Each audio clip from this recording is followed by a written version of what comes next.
coisas: lavar as mãos e lavar os pés. O sacerdote não tomava banho ali. Somente suas mãos eram lavadas e os seus pés eram lavados. Por quê? Porque ele estava saindo de um lugar sangrento.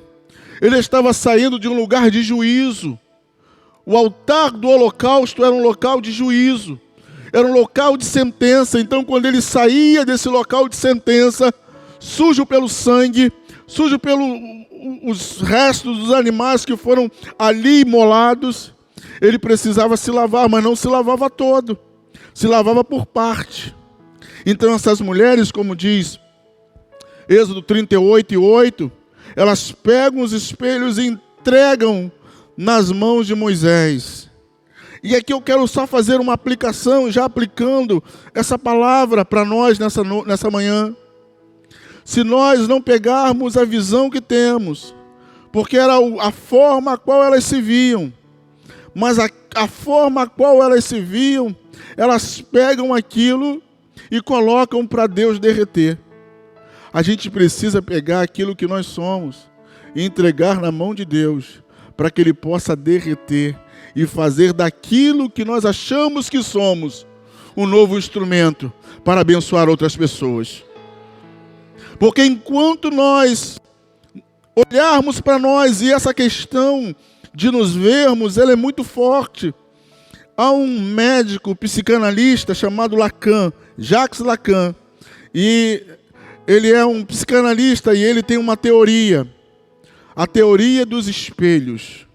E nessa teoria a criança, ela aprende, o ser humano precisa aprender a partir de si mesmo.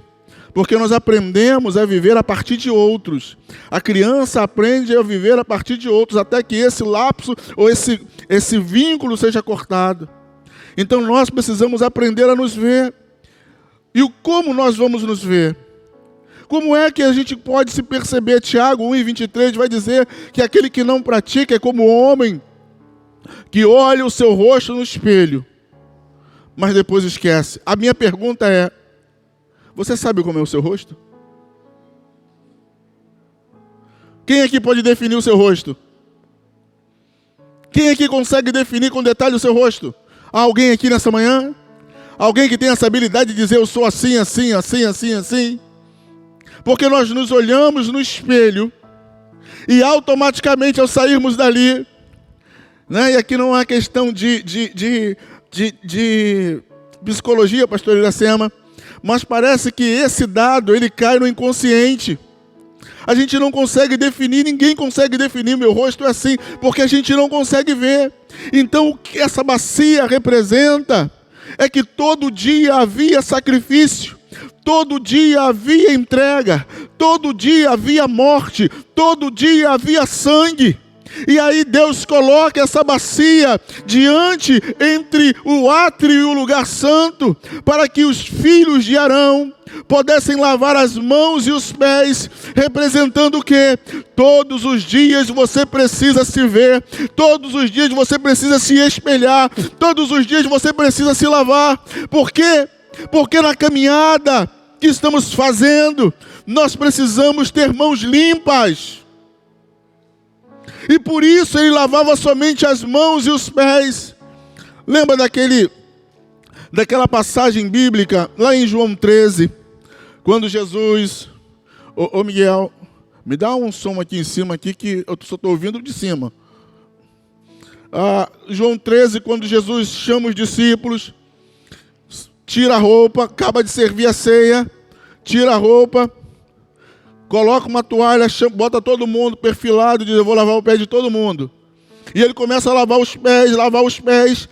E quando chega em Pedro, Pedro fala: eu não, o senhor não vai me dar banho. E ele disse: se eu não te der o banho, se eu não lavar os seus pés, você não tem parte comigo. Ele pode tomar um... Não, então me dá um banho todo. E Jesus: não precisa dar banho, ninguém já foi lavado uma vez, só é necessário lavar os pés. Sabe o que quer dizer isso aqui? Lavar os pés, como Jesus disse: se você chegar numa casa, não te receber, sacode a poeira do pé e vai embora. Isso fala de um pisar limpo, isso fala de uma caminhada santa, isso fala de algo que precisa ser limpo.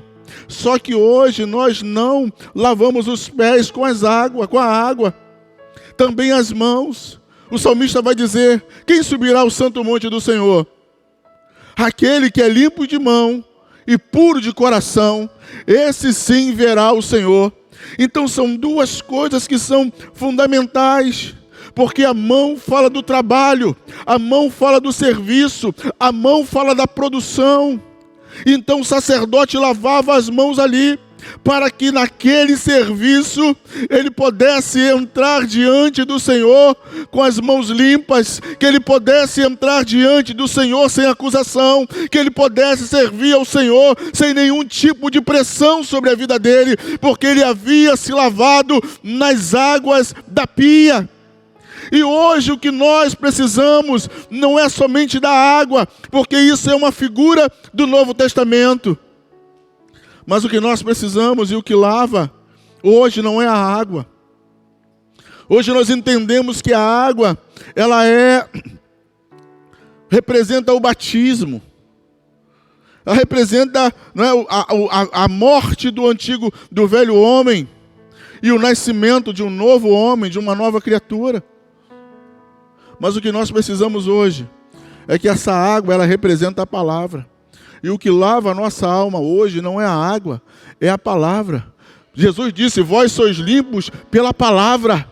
Então todos os dias nós precisamos mergulhar na palavra. Todos os dias nós precisamos mergulhar. João, em 1 João capítulo 5, verso 18 a 17, se não me falha a memória, ele vai dizer: ele vai dizer o seguinte: são três que testificam no céu: o Pai, a palavra e o Espírito. E são três que testificam na terra: a palavra, o Espírito, se não me falha a memória, o sangue.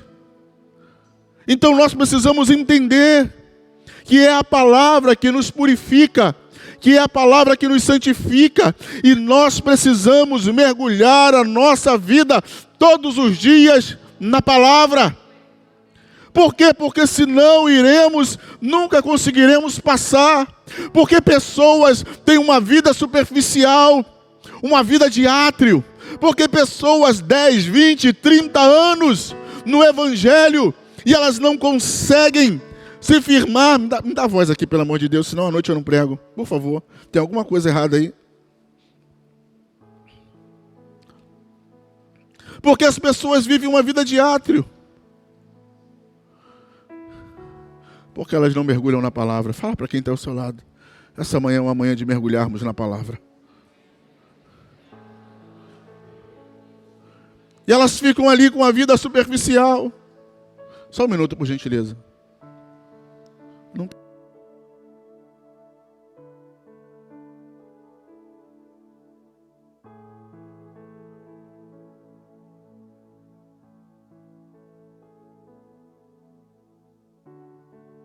Então vivem uma vida superficial, vivem uma vida travada, vivem uma vida presa, porque elas não têm intimidade com a palavra. E nós precisamos ser crentes de Bereia, crentes que têm uma intimidade com a palavra. Por isso eles mergulhavam as mãos na palavra, a pia, lavando as suas mãos, porque é o que nos lava. Eu sei que é o sangue de Jesus, mas nós somos limpos todos os dias pela palavra. Então as mulheres entregaram os seus espelhos, a forma como elas se viam, para que Moisés pudesse construir algo e colocar no tabernáculo. A pia de bronze. Diga comigo: pia de bronze. Mas fala com intensidade: pia de bronze. Se nós temos uma vida cristã, nós precisamos entender que o caminho para alcançarmos o Santo dos Santos passa pela palavra. E hoje nós vivemos um tempo onde a palavra de Deus não tem tido tanta força, tanto destaque, como deveria ser. Prega-se tudo, menos a palavra de Deus. Sem a palavra de Deus nós morremos, ou morreremos. Sem a palavra de Deus nós não vamos ficar de pé. Porque há cristãos fracos? Porque não conhecem a palavra de Deus. Então eles acabavam de sacrificar e precisavam se lavarem.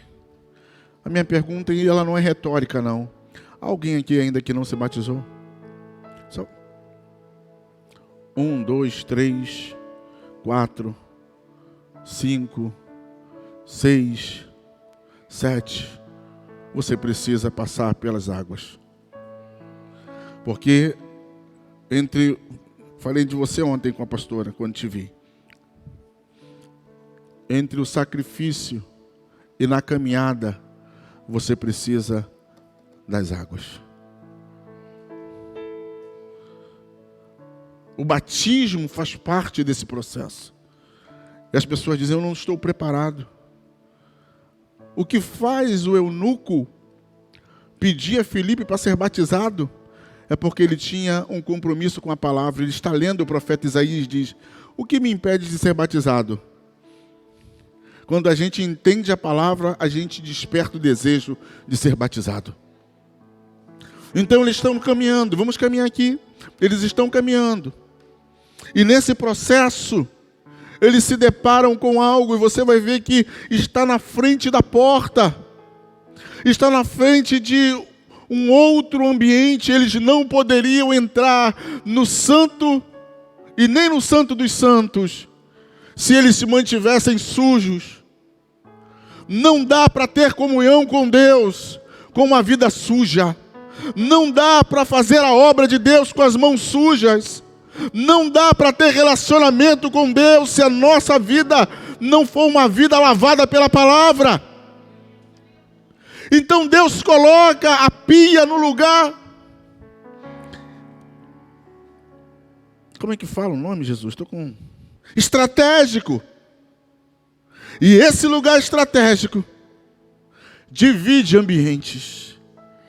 Ah, meu irmão, quero profetizar algo sobre a sua vida. Pastor, eu já me batizei há 50 anos, não tem problema. Mas a Bíblia diz que antes do batismo de Jesus era uma coisa. Depois do batismo de Jesus, os céus se abriram. Lembra que eu disse aqui, no dia que a Fernanda se converteu? Quando Deus quer fazer algo novo, sempre haverá água. Quando Deus quer fazer algo novo, sempre haverá duas coisas, sangue e água. Vamos fazer aqui um paralelo. Sangue no altar e água. Aí a Bíblia diz assim, Deus fala assim, eu ouvi o clamor do povo hebreu, Moisés. Eu quero que você se prepare para ir libertá-lo. Todas as pragas. No último dia Deus fala assim, mata um cordeiro. Suja o umbral da porta de sangue. Amanhã vocês vão sair. Eles sujam de sangue. Saem no outro dia. Andam. Horas depois, eles estão diante do mar vermelho. Do mar? Água. E aí Deus fala assim, eu vou abrir o mar.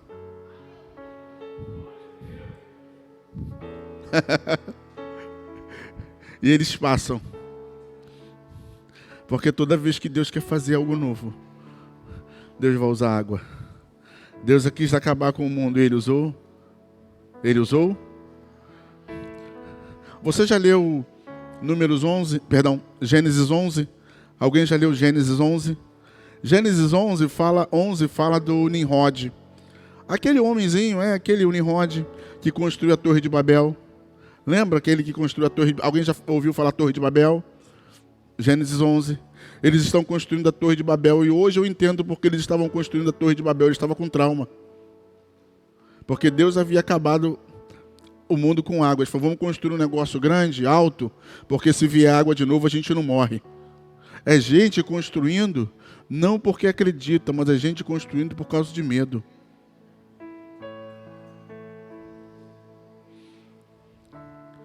Aí eu olho Deus exterminando toda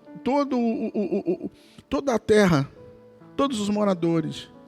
Mas o que é mais interessante é que o dilúvio vem para todo mundo, sim ou não? Sim ou não? Pega essa palavra aí, meu irmão. E o dilúvio era água. Pega aí, missionária. O dilúvio era água. Veio para todo mundo. Muitos morreram. Mas a família de Noé,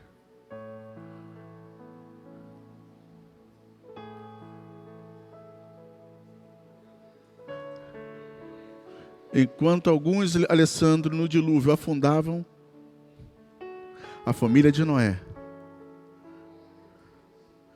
só subia. Enquanto alguns morriam afogados. Ô, meu irmão, estou com uma palavra preparada nesse negócio aí, pastor Beto. Porque no dilúvio, somente a família de Noé, Thaís, teve acesso.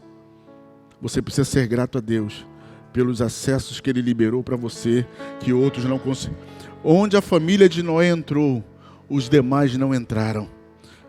Onde a família de Noé foi guardada, as outras foram destruídas. E nós precisamos ser gratos a Deus. Voltando. Então Deus, Ele prepara em todo o propósito. Você vai ver que nesse, não é à toa que está ali. Deus está falando, eu quero levá-los de um ambiente para o outro. Oh, meu irmão, mas eu preciso colocar água nesse meio tempo. Então Jesus, ele é batizado. E a Bíblia diz que quando ele é batizado por João Batista, ele sai da onde? Vamos lá comigo, ele sai das águas, diga comigo, água. E a Bíblia diz que o céu se abre. Uma voz vem e diz, esse é o meu filho amado em quem tenho prazer. A Bíblia diz que ele é batizado com espírito e com fogo. E algo poderoso acontece. Eu não sei, eu posso estar forçando o texto, mas certamente, quando Paulo tem um encontro com Deus, com Jesus, no caminho de Damasco, depois ele vai para a casa de Ananias, fica lá 3 dias, se não me falha a memória, Ananias que lava o rosto e as escamas caem. Água. Todo o processo que Deus quer realizar na nossa vida, Ele vai nos lavar. Nicodemos chega para Jesus e diz, como é que eu posso nascer de novo sendo eu já grande? Ele diz, se você não nascer, da água e do Espírito. Jesus está na cruz e as últimas coisas que saem de Jesus é o quê? E mais o quê?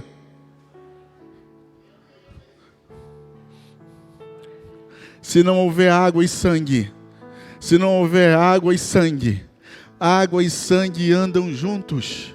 E se não houver na vida do cristão água e sangue, ele vai ser sempre um crente superficial. Ele vai ser sempre um crente do átrio. E nunca chegará. Ele celebrará as vitórias do outro, mas nunca terá experiência com as suas próprias vitórias. Quem ficava aqui do lado de fora era o povo que não poderia entrar. Mas os sacerdotes que lidavam com o sangue e com a água, eles poderiam entrar. É por isso que a Bíblia vai dizer que são 3 que testificam na terra: a água, o sangue e o Espírito. Oh, meu irmão, entenda isso. O apóstolo Paulo, em 2 Coríntios capítulo 3, verso 18, ele vai dizer que nós vemos pela sombra de um espelho. Jó capítulo 37, verso 17, ele vai dizer que Deus estendeu o céu como se fosse um espelho de bronze, muito bem fundamentado. Oh, irmãos. E essas mulheres, elas pegam um espelho e entregam ao Senhor. O que elas estão entregando, pastor? Elas estão entregando a imagem delas. Porque a forma como nós nos vemos determina a nossa vida. A Bíblia diz, deixa eu só pontuar aqui algo. Os consultórios de psicanalistas, psiquiatras e psicólogos estão lotados. Lotados. Consultas começam a partir de R$100 as mais baratas, as mais em contas. Quem faz terapia sabe. Por quê? Porque não é uma questão de dinheiro, é uma questão de como a pessoa se vê. E você entra naquele consultório na esperança que aquele profissional vai mudar a forma como você se vê. Mas eu vim te dizer o seguinte: Provérbios 23:7. Pode projetar aí para mim, por favor, Pedrinho? Provérbios 23:7. Como imagina? Porque como imaginou no seu coração. Em outras traduções, como imagina a sua alma, assim você é. A forma como nós nos vemos, nos olhamos, nos enxergamos, ela é fundamental. Aqui fala de autoimagem. Pode voltar com a projeção. Aqui fala de autoimagem. Você já viu na internet uma imagem de um leão olhando no espelho, um gatinho olhando no espelho, e ele se vê um leão? Alguém já viu essa imagem? Ela não é interessante? Porque é a forma como ele se vê. E a gente precisa mudar a nossa imagem, não a nossa imagem por causa de roupa, de ser corpo sarado. Não, não, não. A nossa imagem, ela parte daqui. E muitos precisam nessa manhã entregar ao seu espelho a forma como você se vê, para que o Senhor possa derreter e fazer algo novo. Essa manhã não é uma manhã que eu vim pregar sobre você pular, mas eu vim trazer uma reflexão a você que nós precisamos mudar a nossa forma. Isso é tão verdade que os espias chegam na terra prometida. Deus já havia dito, eu já dei a cidade, eu já dei tudo a vocês. Eles entram na cidade e falam, mas aqueles gigantes, olha só, mas eles eram gigantes. Capítulo 33 de Números, perdão, é 33 de Números, 13 de Números, né? 13 e 33. Capítulo 13. Ele diz assim, mas nós nos víamos como gafanhotos diante deles. Você vê que a forma como nós nos vemos influencia o nível das nossas conquistas. A forma como nós nos olhamos causa influência sobre as nossas conquistas. Deus disse, eu vou te dar algo grande, mas eles falaram, eu não sou capaz. Não era uma questão de capacidade, era uma questão de visão interior. Eles não sentiam firmes, aptos para receberem. E hoje a gente precisa entender isso. A tônica nessa manhã é a gente pegar o nosso espelho, a forma como nós estamos nos vendo, e falarmos, Senhor, eu estou entregando isso para o Senhor derreter. Eu estou entregando, quando eu me ver novamente, eu não quero me ver da mesma maneira. Eu não quero me ver do mesmo jeito. Eu não quero não. Eu não quero olhar para os traumas, para as demandas da minha alma, não. Eu quero olhar como o Senhor me fez. Porque o pecado deforma, mas a palavra transforma. E nós precisamos ser transformados. E é por isso então que eles saem do lugar do pecado e passam pela bacia das águas, ou pela palavra, para que haja transformação.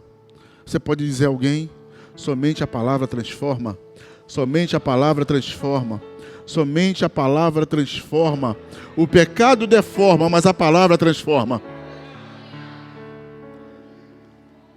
Então eles passam por ali, param naquele lugar, lavam as mãos, lavam os pés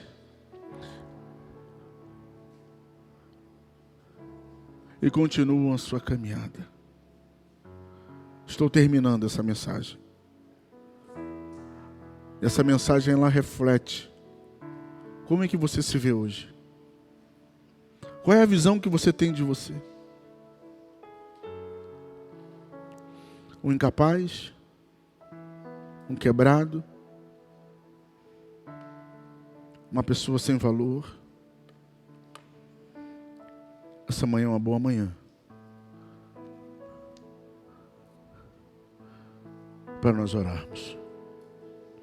Se queremos ter uma vida mais ampla, mais próxima com Deus, a gente precisa se lavar na palavra.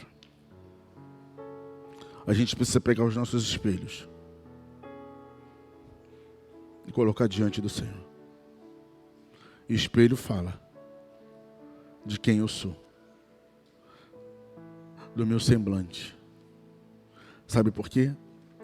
Porque se a gente não pegar os nossos espelhos e colocarmos diante do Senhor, a gente nunca vai entender quem nós somos de fato. E o grande trabalho dos psicólogos, dos terapeutas, contexto geral, não é curar ninguém, mas é fazer você se conhecer. O nosso trabalho é fazer você se conhecer. E uma vez você se conhecendo, você acha a sua cura. Você acha a sua libertação e a sua transformação. Talvez o seu espelho nessa manhã esteja embaçado. Talvez o seu espelho nessa manhã esteja rachado. Talvez o seu espelho nessa manhã esteja cheio de ezinabre. Talvez o seu espelho nessa manhã... Eu quero te convidar a pegar o seu espelho e dizer: Deus, posso dar só um mergulho? Só mais um mergulho? Só mais um mergulho? Só um? Pode, Alan? Obrigado. Pega aí, Alana. Pega aí, Ricardo, esse negócio. Pega aí, Carlos. Sabe o que essas mulheres fizeram? O que me chama a atenção, Alex? Espelho fala de vaidade.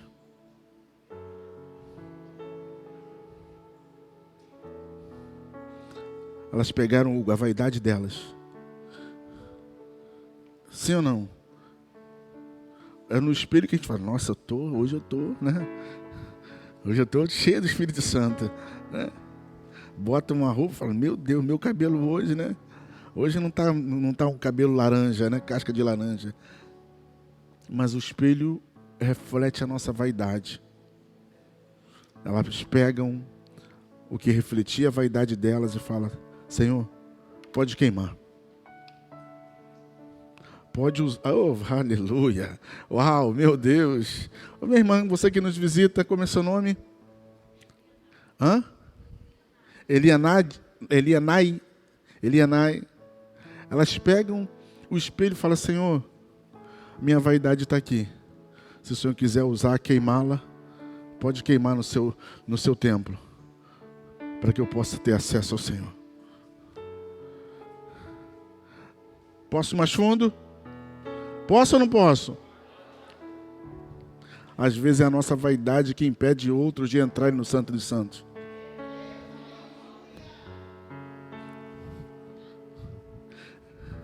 Aí Deus pega a vaidade, uma vez, entregue nas mãos dele e transforma numa ferramenta para que outros tenham acesso. Porque na nossa mão nós impedimos, mas nas mãos de Deus a transformação. Ah, meu irmão, quando nós entendermos o poder que há de entregarmos aquilo que temos e somos nas mãos do Senhor, a nossa história muda. Acessos são liberados. Eu preciso parar. Aqui tinham 3 colunas de cobre, eu não vou falar sobre elas, de madeira revestidas de cobre, eu não vou falar sobre elas. Essa mesma bacia do tabernáculo, Salomão, quando ele constrói o templo, ele faz um negócio chamado mar de bronze. Ele coloca 4 touros e coloca um mar de bronze, 2 metros e pouco de profundidade, para que as pessoas pudessem fazer esse trabalho dos sacerdotes. Então entenda, Moisés faz algo pequeno, mas esse algo pequeno estava liberando o acesso, estava na porta. Era o que dava acesso a outras pessoas a entrar no santo, ou no santo dos santos. Às vezes o que falta para nós é entregarmos ao Senhor coisas pequenas, detalhes da nossa vida, que estão nos impedindo, Elianai, de entrar no santo, de ter uma comunhão mais plena. E olhe aqui, você vai observar que esse ambiente ele é repleto de utensílios.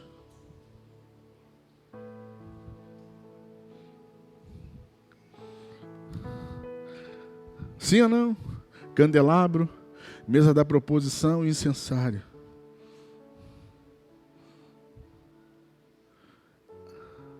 Guarda isso que eu vou falar.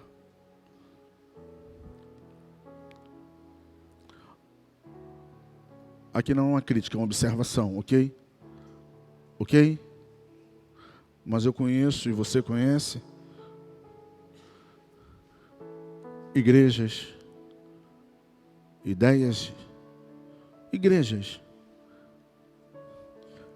que o norte do ministério só fica aqui, ó. Só sacrifício, só entrega. Sacrifício, sacrifício, sacrifício, sacrifício, sacrifício, sacrifício, sacrifício, sacrifício, sacrifício, sacrifício. Sacrifício segunda, terça, não passam dali.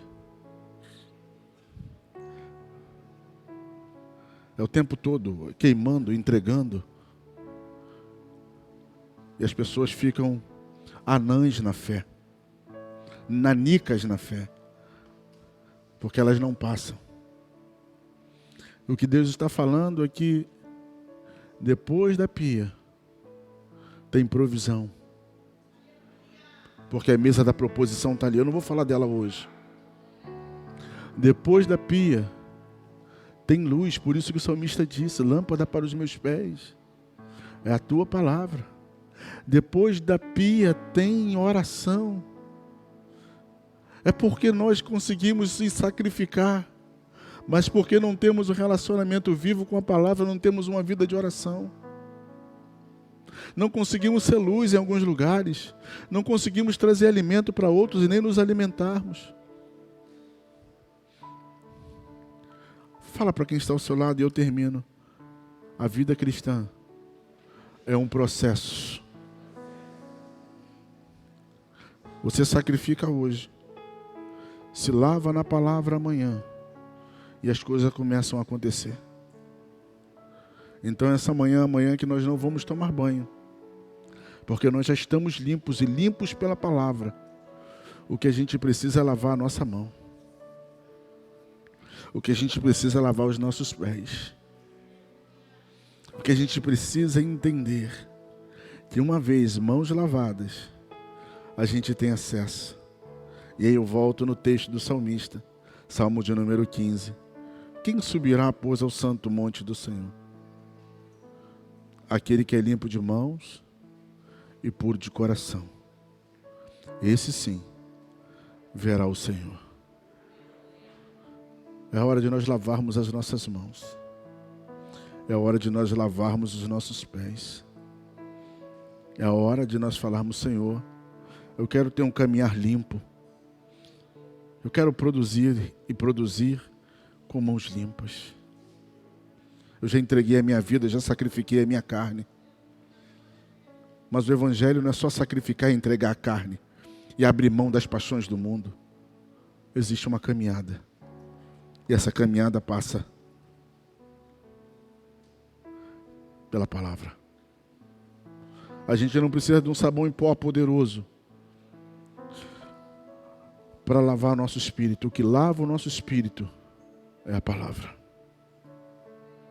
Uma vez lavados pela palavra, a transformação vem, a libertação vem e a restauração vem. Eu quero te convidar hoje a lavar as mãos. O que Pilatos não sabia é que ele estava fazendo algo profético. O que Pilatos não sabia é que ele estava sendo usado e nem sabia. Aí ele me fala assim: me traz uma bacia d'água. Lava as mãos e diz: ó, minhas mãos estão. Observe para ver se tem algum julgamento sobre Pilatos. Tem sobre o povo. Ele não, ele falou: eu queria te absolver, mas eu estou lavando as minhas mãos. Quando ele lava as mãos, missionário, ele estava falando no mundo espiritual.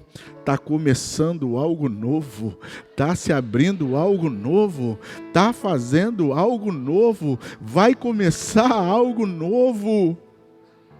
Ah, meu irmão, toda vez que a água, toda vez que a lavagem, toda vez que nós entregamos algo ao Senhor, Ele vem e traz um novo tempo. E eu sinto esse novo tempo sobre nós. Eu sinto esse novo tempo sobre essa casa. Eu sinto esse novo tempo sobre a sua vida. Por quê, pastor? Porque a gente sabe que água também fala de limpeza.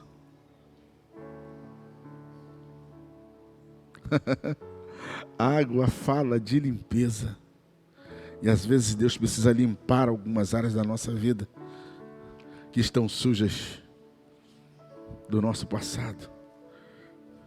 E aí a gente perde o acesso. Eu quero orar com você nessa manhã.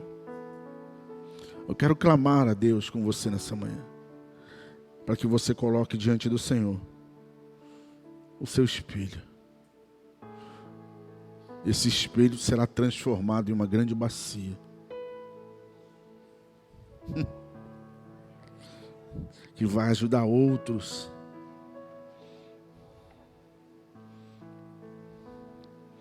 a terem acesso. Só que é interessante, irmãos. Sabe o que é interessante? Sabe, Rejane?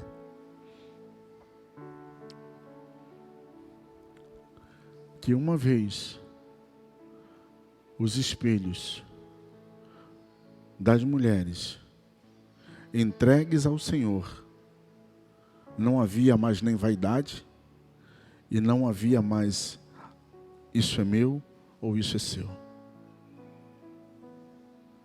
Ninguém foi reivindicar. Ninguém sabia mais, porque estava uma coisa só. Como igreja nós precisamos caminhar em unidade. Como igreja nós precisamos caminhar aliançados. Não dizendo isso é meu, isso é seu, não. É tanta mistura, ficou tão coadunado que não dava mais para saber quem era, para saber qual espelho. Não havia espelho melhor ou espelho pior. Todos eram espelhos. A gente precisa refletir a glória do Senhor. A gente precisa refletir a imagem do Senhor. Todos nós, com o rosto descoberto, temos que refletir a imagem do Senhor.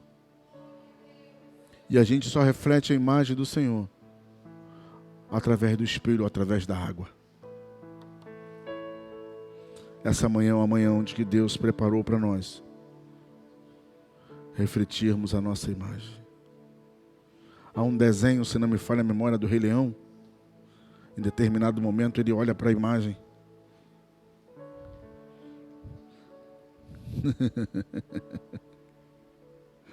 A imagem conta, irmãos. Eu não estou falando de roupa. Estou falando da visão que nós temos. Como é que você se vê? Como está a tua estima? Eu não estou falando de celulite, eu não estou falando de gordura, eu não estou falando de detalhes, eu não estou falando de detalhes do átrio. Eu estou falando de situações do santo. Porque o espírito não tem defeito, o problema está na alma. Nosso problema não é a carne, nosso problema não é o espírito, nosso problema é a alma. Sede das emoções. E é aí que está o grande problema. É aí que nós precisamos trabalhar. É aí que nós precisamos entregar ao Senhor. Oh, irmãos. E uma vez entregue ao Senhor, a única coisa que Ele faz é derreter. Você pode dizer para alguém que está ao seu lado: Deus vai te derreter. Deus vai te derreter. Só para te fazer algo, só para fazer a partir de você algo novo. Oh, algo novo. Algo que, oh, meu irmão, entenda. Algo que sirva para Ele usar. Algo que sirva para ser usado por Ele. Ele derrete, faz algo novo, para que alguém possa usar. É isso que Ele quer fazer nessa manhã. Nos derreter. Arrancar a nossa vaidade, arrancar a visão que nós temos de mundo, a visão que nós temos de nós mesmos e falar: eu vou fazer algo novo de você. Eu vou fazer algo tão poderoso que vai ser uma chave que vai dar acesso a outras pessoas. Você será, a partir disso que eu estou tirando de você, isso vai ser transformado para que outros sejam libertos, para que outros sejam lavados, para que outros sejam restaurados, para que outros sejam limpos, para que outros sejam renovados, para que outros e outros possam viver. Ai, vamos orar. Rafael, curve a sua cabeça. E você sabe qual é o espelho que você tem que colocar diante do Senhor. Coloca o teu espelho diante dele nessa manhã. Coloca o teu espelho diante do Senhor nessa manhã. Ah, Senhor, meu espelho está aqui, meu espelho está sujo. Mas eu quero que o Senhor faça algo novo. Eu quero que o Senhor mova de uma forma tremenda. Derrete isso, Senhor. Isso me atrapalha. Vai aí, abre a tua boca, meu irmão. Abre a tua boca e fala com o teu Deus nessa manhã.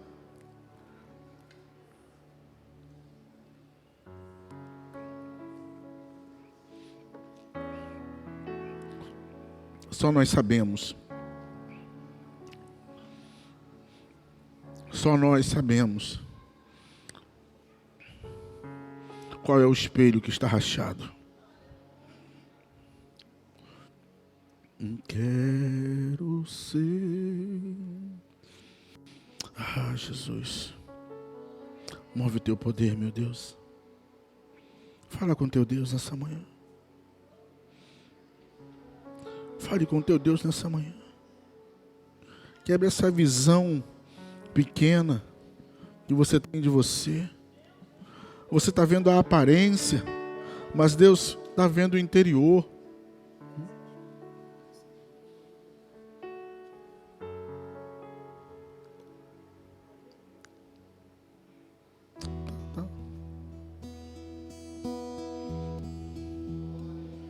Vai, fala com Ele, Senhor.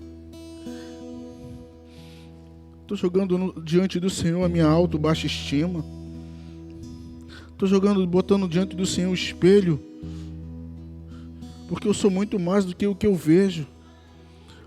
A visão que eu tenho no espelho mente a meu respeito. Eu não sou o que o espelho reflete. Eu sou a imagem e semelhança do Senhor. Eu sou melhor do que isso. Eu sou melhor do que um cabelo, do que um nariz, do que um olho. Eu sou muito melhor do que isso. O Senhor me formou, o Senhor me gerou, o Senhor me criou. E me criou a imagem e semelhança de um Deus todo-poderoso. Essa manhã eu quero colocar diante do Senhor. Me derrete, Senhor. Derrete-me, Senhor. Me faz de novo. faz como um instrumento na tua casa, como um instrumento na tua obra.